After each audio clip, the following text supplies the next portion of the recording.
और देश में हिजाब पर हंगामा बेहिसाब बढ़ता जा रहा है। कर्नाटक से शुरू हुआ विवाद अब यूपी, बंगाल और महाराष्ट्र तक पहुंच गया। एक के बाद एक बयानों से मामला और गर्माता जा रहा है। देखिए हिजाब पर हंगामे की पूरी खबर रफ्तार के साथ।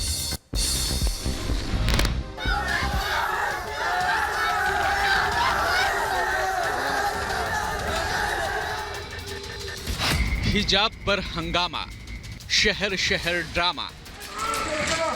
देश के अलग अलग हिस्सों में हिजाब को लेकर हंगामा बेहिसाब बढ़ गया है।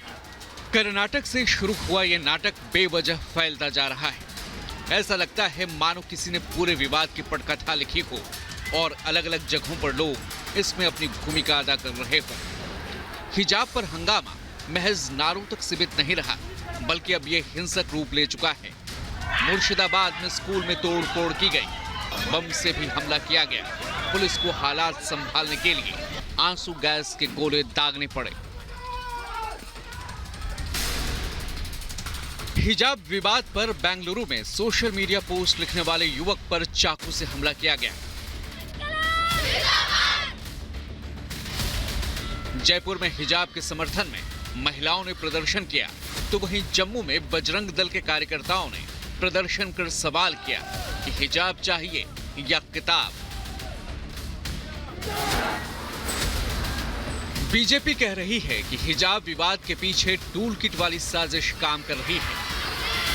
देश को बांटने की, लोगों को भड़काने की जो कोशिश हो रही है वो कुछ चुनिंदा लोग कर रहे हैं। कट्टरपंथी शक्तियां, विभाजनकारी शक्तियां हिजाब को लेकर भारत को अंतर्राष्ट्रीय स्तर पर बदनाम करने का दुष्कांड रच रही हैं। इस प्रदेश के अंदर हम यूनिफॉर्म सिविल कोड यहां पर लागू करेंगे भाइयों बहनों। वहीं अलीगढ़ की एसपी नेता रुबीना खानम ने तालिबानी अंदाज में धमकी देते हुए कहा कि हिजाब पर हाथ लगाया तो हाथ काट लेंगे। भारत विविधताओं का देश है। यहाँ पर माथे का तिलक हो या पगड़ी या हिजाब, ये सब तो हमारी संस्कृति का हिस्सा है। इस पर राजनीति करना नीचता की पराकाष्ठा है। अब ये कलयुगी रावण हमारे आंचल का, हमारे हिजाब का चीरहरण करेंगे। मैं इनसे ये कहना चाहती हूँ, मैं उन्हें ये बता देना चाहती हूँ कि महिलाओं को कमजोर समझने की भूल न करें। अरे सरकार चाहे जिस पार्टी की भी हो, लेकिन महिलाओं के आंचल पर या उनके हिजाब पर हाथ डालने का दुस्साहस करोगे तो हम झांसी की रानी और रजिया सुल्तान बनकर तुम्हारे हाथ काट डालेंगे।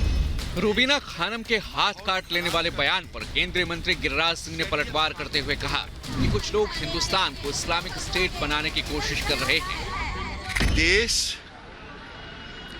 कानून से चलेगा, ये कुछ लोग देश में माहौल खराब करके शरीयत कानून को लागू कराना चाहते हैं। वहीं असदुद्दीन ओवैसी ने घूंघट की ओट में वोट का जिक्र किया, तो उनके मालेगांव विधायक ने भी घूंघट पर सवाल उठा दिए।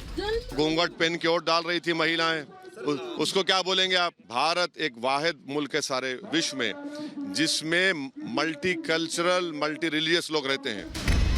हिजाब विवाद पर जारी सियासी घमासान के बीच केंद्रीय मंत्री मुख्तार अब्बास नकवी ने कहा कि कुछ ताकतें देश का विकास रोकना चाहती हैं। देश तो संविधान से ही चलेगा। जो हिजाबी हुड़दंग है और तालिबानी हिस्टीरिया है, इसी स्कूल के अंदर, इसी क्लासरूम के अंदर प्रिंसिपल के रूम में ही बैठकर ये काम करेंगे। न इसकी इस्लाम इजाज़त देता है और न इसको जो है वो संविधान इजाज़त देता है। देखिए, भारत बैशिंग ब्रिगेड की एक बहुत खतरनाक साजिश है। इससे सबको होशियार भी रहना है, खबरदार भी रहना। देश में कानून का राज होना चाहिए, व्यक्ति का राज नहीं होना चाहिए, भीड़ तंत्र नहीं होना चाहिए। जो नियम है, संविधान हमारा है, संविधान के तहत और कानून बनते हैं और उस कानून के मुताबिक सबको चलना चाहिए। वहीं हिजाब के बहाने मौलाना तौकीर रजा ने फिर विवादित बयान दिया। वहीं इस मसले पर एक और अर्जी सुप्रीम कोर्ट में भी दाखिल की गई, जिसमें वकील फरहा फैज ने सुप्रीम कोर्ट में लंबित मामले में पक्षकार बनने की मांग की। फरहा फैज ट्रिपल तलाक मामले में भी सुप्रीम कोर्ट में पक्षकार रही हैं। अब सोमवार को कर्नाटक हाईकोर्ट में हिजाब मामले पर सुनवाई होनी है।